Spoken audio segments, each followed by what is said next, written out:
අත්හරින්න එපා. මේ ධර්මය අල්ලගන්න. ධර්මයට ආස කරන්න. ධම්ම කාමෝ භවං හෝති. ධම්ම දෙස්සේ පරාභව. ධර්මයට ආසාව ඇති වෙන්න ධර්මයේ තුල දියුණු වෙන්න. ඊළඟට ඒ තමයි චුට්ටක් බණ ඇහෙනකොට ටිකක් බණ අහනකොට භාවනා වැඩසටහන් වලට චුට්ටක් වට යනකොට ටිකක් අපි දන්නවා කියලා එකපාරට එනවා මාන්නය. මම මේ පොඩි කරුණු ගොඩක් ඔබට කියන්නේ මොකද ඔබ ගොඩාක් බණ අහනවා කියලා මම දන්නවා.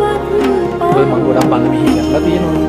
ඒ නිසා බණ අහනවා ගොඩක් හාමුදුරුවෝ වෙනවා හොඳට නිවන් මඟ කියලා දෙන ස්වාමීන් වහන්සේලා වඩිනවා. ධර්ම මාර්ගයේ හැසිරෙනවා. හැබැයි චූටි තැන් වලින් වරදිනවා.